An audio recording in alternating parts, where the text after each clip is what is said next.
My brother framed me for theft to win our parents' approval, so I let him enjoy his glory until the truth came out and destroyed his perfect image.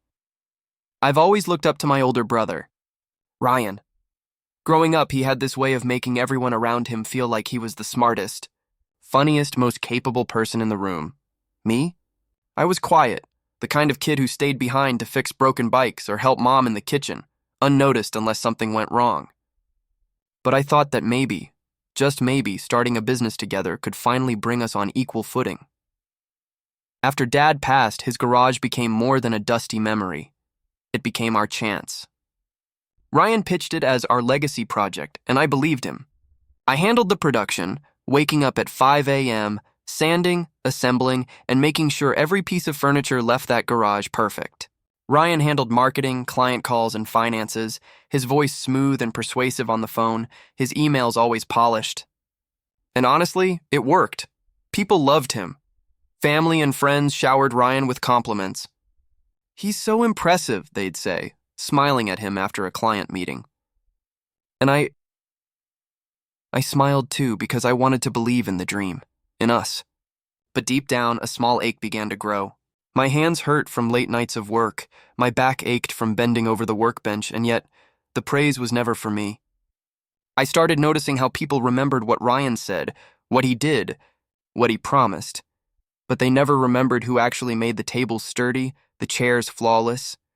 The custom shelves look exactly how the client wanted. Even as I tried to brush it off, a nagging thought kept creeping in. Was this really a partnership? Or was I just the invisible labor behind his charm? That night, in the dim light of the garage, I leaned against a workbench, rubbing my sore wrists, and watched Ryan laughing on the phone with a client. Something about the way he smiled, so confident, so unbothered, made a pit form in my stomach.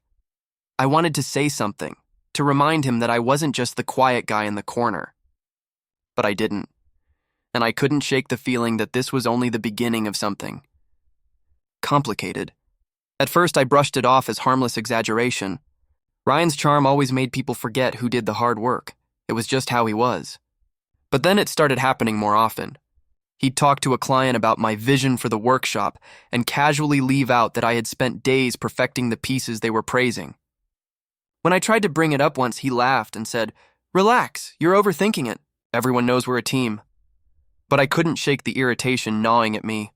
I noticed small things too. Invoices that didn't match my records, clients referring to him as the owner, or mentioning how well he handled production, things he didn't actually do. Each time I confronted him, he smiled like it was my fault for being too meticulous or not seeing the bigger picture. It was frustrating because people didn't see the work behind the scenes, and Ryan always had an excuse ready. Friends started leaning toward him as well. During casual meetups, they'd praise Ryan's business instincts, his way of making the workshop sound exciting, while casually ignoring me. Even my closest friends would nod along, unaware that I was the one who had spent countless nights making the business function at all. I could feel myself shrinking into the background, the invisible partner no one acknowledged. One evening, a longtime client called to compliment Ryan on a custom cabinet I had designed from scratch. I tried to clarify, but Ryan jumped in mid-sentence, charmingly taking the credit. I stood there silent, anger and hurt mixing into a tight knot in my chest. I wanted to shout, to slam a piece of wood against the bench, to make everyone see the truth, but I didn't. Instead, I watched Ryan smile, heard him promise the client more innovative designs, and felt the first real taste of resentment. I realized then that this partnership might not be as equal as I had hoped, and that the real challenge had only just begun. It hit me harder than I expected the day a major client praised Ryan for work I had done entirely myself. I had stayed up all night finishing their custom dining set, making sure every joint was seamless, every curve precise. The next morning, Ryan casually told the client how I handled the design and execution flawlessly, and I froze.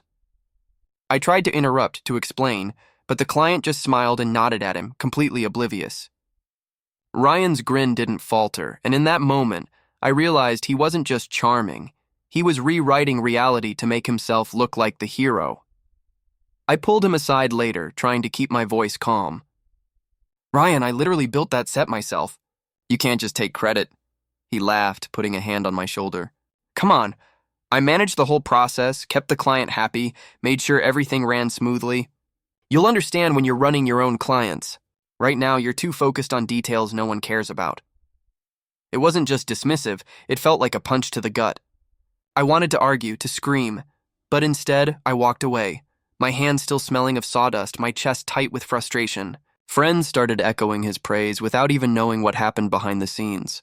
Every compliment he received felt like a reminder of my invisibility. That night, I sat in the dim garage, running my hands over splintered wood, the same wood I had worked on tirelessly, and felt something shift. It wasn't just disappointment anymore, it was betrayal. I had trusted him to be my partner, my brother, and now it was clear that trust was fragile, easily manipulated. I knew deep down this was more than a one-time incident. Something inside me hardened. I didn't just want recognition, I wanted fairness and maybe eventually justice. But for now, all I could do was watch as Ryan smiled to everyone else, leaving me invisible. Yet again. It wasn't just Ryan who made me feel invisible. Our parents were just as guilty. I started noticing the way they smiled proudly at him after client calls, praised his business instincts, and then, when I shared my late-night work or small victories, they'd nod politely, like they were humoring me. It stung more than Ryan's manipulations ever could because I had always sought their approval, craved their recognition, and now I was realizing that their favoritism had been baked in from childhood. As a kid, I remembered sitting at the dinner table, watching Ryan receive praise for straight A's, while my accomplishments were shrugged off or quietly ignored. I'd tried to push it aside, telling myself I didn't need validation, but now it felt like history repeating itself. I tried confiding in my cousin, thinking maybe someone outside the immediate family could understand, but even he minimized my concerns. "He's just more outgoing, you know. People notice that," he said casually. The garage felt smaller that week, the air heavier. Every time I tried to speak up, it felt like a battle against not just Ryan, but the entire system I grew up in, a system that had always favored charm over hard work. I started noticing little things. Ryan would ask our parents for favors and they'd jump to help him, but when I needed advice or backing, I was met with polite silence. One evening, while sanding a new table, I overheard my father on the phone with a client. "Ryan really knows how to handle these things," he said. My chest tightened. I wanted to storm out, to yell that I was the one doing the work, but I just stood there, hands shaking, feeling smaller than ever. I realized then that this wasn't just about a business. It was about years of invisible labor, of being ignored, of being the scapegoat while Ryan remained untouchable. And somewhere deep down, I knew I had to make a choice. Continue fading into the background or find a way to finally be seen. The first time Ryan locked me out of the accounts, I thought it was a mistake. I'd logged in to check payments for a large order, and suddenly, nothing. The dashboard said I had no access. I confronted him immediately. "What the hell is this?" I demanded, my voice tight with panic and frustration. He leaned back, arms crossed, smirking. "Relax, it's just easier if I handle finances. You're better off focusing on production, like always." I wanted to argue, but he was calm, too calm, the kind of calm that made you doubt yourself. I went through old invoices and statements late that night, my eyes scanning for errors, only to find that several payments were missing, or worse, had been altered to make me look careless. Clients were getting billed twice or under Ryan's name, and I was the one being blamed for messing up. Even our friends were starting to notice. One casually mentioned, "Ryan really seems to keep everything under control," and I clenched my jaw. Control. That's what he had now. Control over clients, over money, over perception. I felt powerless. My hours of hard work twisted into something I didn't even recognize. By the end of the week, my stress had hit a breaking point. I was juggling supplier calls, production deadlines, and mounting personal bills, all while Ryan continued charming clients and pretending I was just a quiet helper. Every minor slip on my part felt magnified. Every praise of Ryan cut a little deeper. That night, I sat in the garage surrounded by sawdust and unfinished work, the fluorescent lights buzzing above me. I rubbed my temples and realized something terrifying. Ryan wasn't just taking credit. He was systematically erasing my contributions, rewriting history, and making everyone believe I was incompetent. And the worst part? I didn't know how to stop him. I never imagined the betrayal could go this far, until I stumbled across the business registration documents. I was trying to pull something for a client when I noticed Ryan's name alone listed as the sole owner. My hands froze over the papers, my chest tightening as my stomach dropped. I reread the forms twice, thinking it was some clerical error. But no, there it was, black and white. He had legally cut me out of the business without a word. I confronted him immediately, pacing the garage, voice shaking with a mix of fury and disbelief. "Ryan, what the hell? Why didn't you tell me you registered it in your name?" He looked at me with mock innocence, leaning casually against a workbench. "I thought it was smarter this way. You're always worried about the small stuff, the details. I just wanted to protect the business. Protect the business." My hands shook, sawdust clinging to my palms, and I felt a wave of nausea. He had manipulated me into working for him while he rewrote reality, making me invisible legally, financially, and socially. The clients, friends, even some family members would see me as expendable if I didn't play along. I wanted to lash out, to scream, to storm out and never look back. Instead, I sat down, trying to process it. This wasn't a simple conflict anymore. It was betrayal in its most deliberate, calculated form. I realized something vital in that moment. If I didn't fight back strategically, I'd lose everything I had worked for, everything I had poured my life into. And yet, even as anger and betrayal burned in me, a plan began to form. A quiet, deliberate way to take back what was mine. But first, I had to survive the next few weeks of Ryan acting oblivious, charming everyone around him, pretending nothing had changed. I couldn't trust anyone, except myself. I hit rock bottom faster than I ever imagined. Without access to the accounts, I couldn't pay suppliers on time, and orders started slipping. One morning, I walked into the garage to find Ryan laughing with a client while I stared at a pile of unfinished furniture, knowing some of it might never leave the shop. My hands itched to grab the invoice to point out the mistakes he had made, but instead I clenched my fists and walked away, feeling powerless. Family didn't help. My parents, who had once expected me to succeed quietly, still showered Ryan with praise, oblivious to my struggle. "He's really handling the business well, don't you think?" my mom said casually over dinner. I wanted to scream, to tell them everything, the sleepless nights, the manipulated finances, the credit stolen, but I couldn't. Their blind trust in Ryan made me feel even smaller, like I was a child again being overlooked at the dinner table.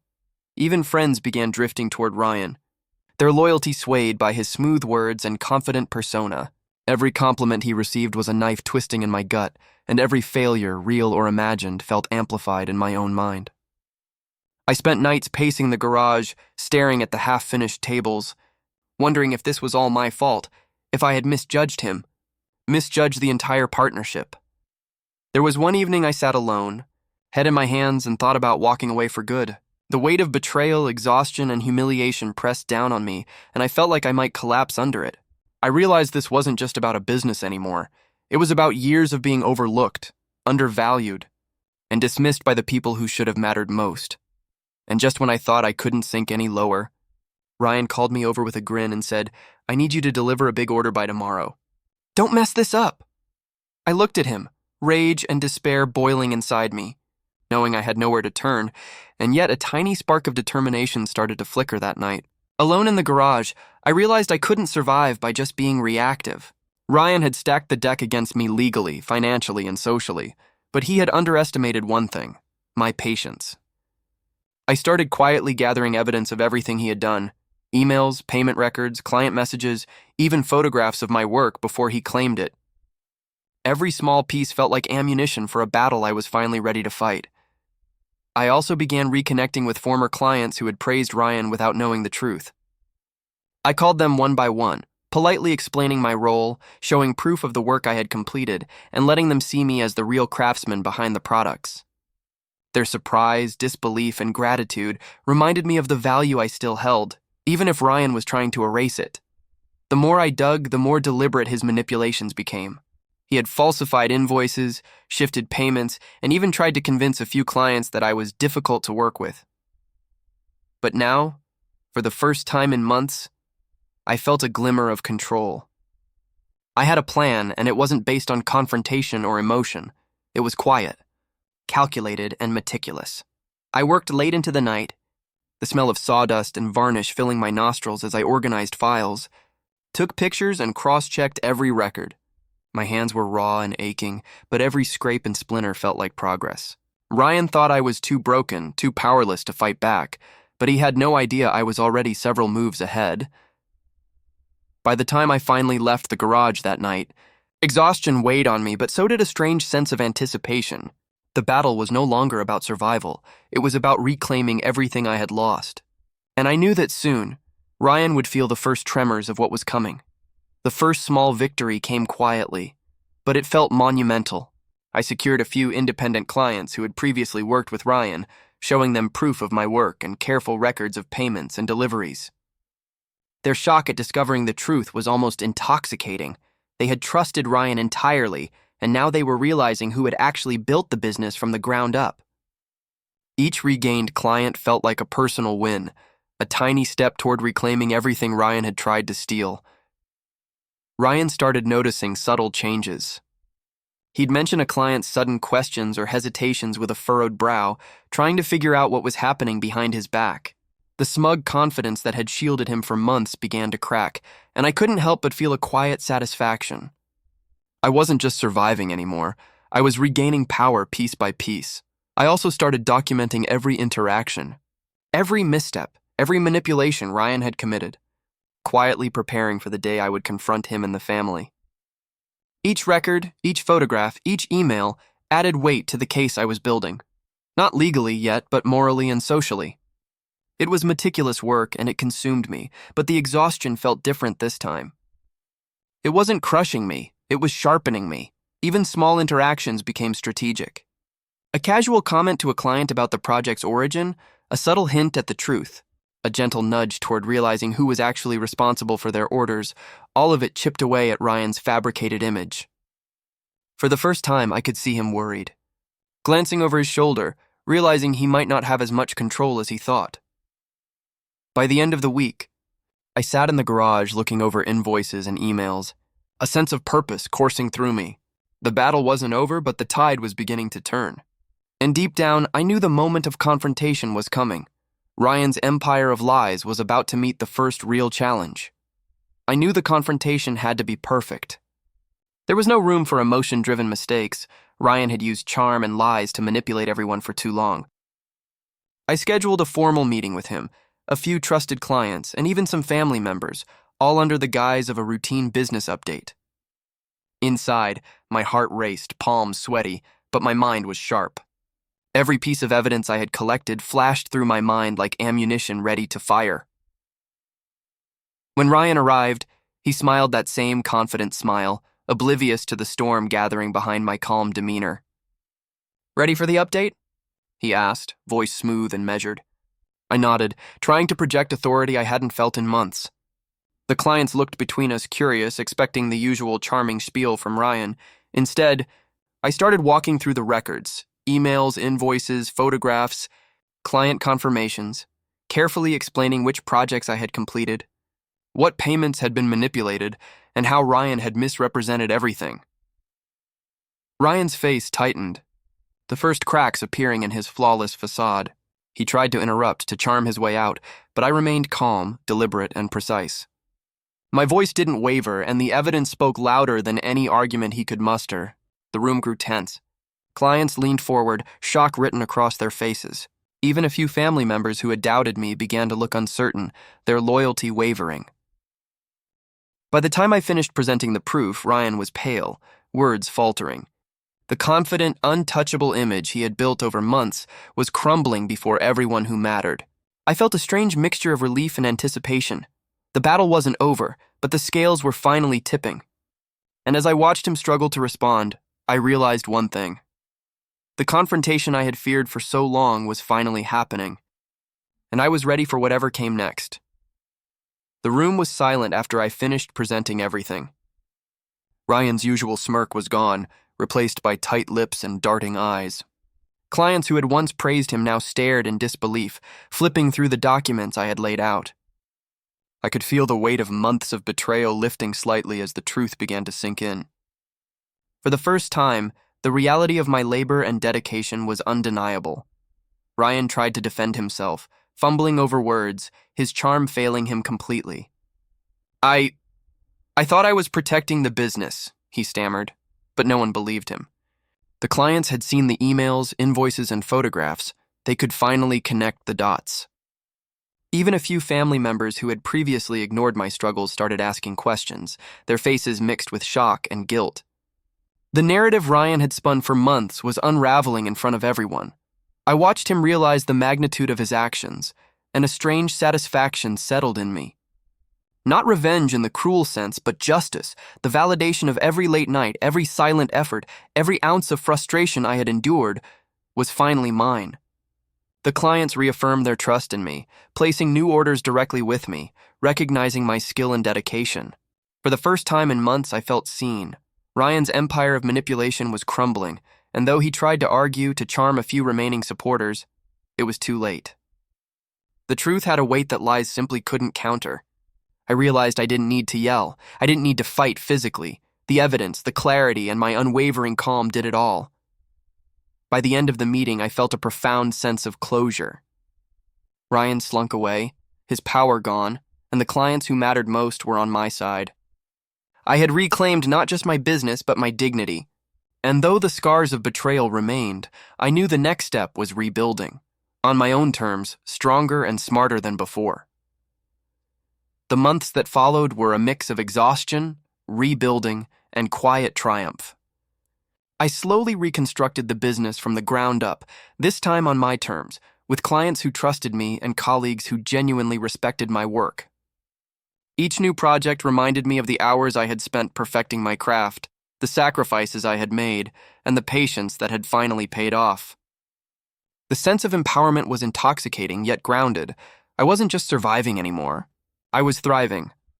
I also took time to reflect on the deeper wounds the betrayal had exposed. Childhood favoritism, overlooked effort, and silent resentment had shaped who I was and how I approached life. I realized that while Ryan's actions had hurt me, they had also forced me to grow, to develop resilience I didn't know I possessed. I had learned to value my worth independently of others' approval, and that lesson was priceless. Occasionally, I heard about Ryan, small whispers from former clients or acquaintances.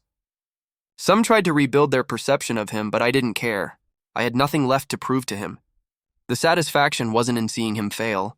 It was in knowing I had reclaimed my life, my dignity, and my craft. I was free from the invisible chains of favoritism, manipulation, and lies. The garage, once a battleground, became a sanctuary again. Sawdust in the air, the smell of varnish, the rhythmic sound of sanders and hammers, it all felt like home, like purpose. I looked at the workbench where I had spent countless nights doubting myself and smiled. This time I knew I was finally seen, not just by others but by myself. And as I locked up the workshop each evening, I felt a quiet, enduring pride. I had survived betrayal, reclaimed what was mine, and discovered a strength I never knew existed. The story of Ryan and me would always be part of my life, but it no longer defined me. I had emerged stronger, wiser, and fully empowered.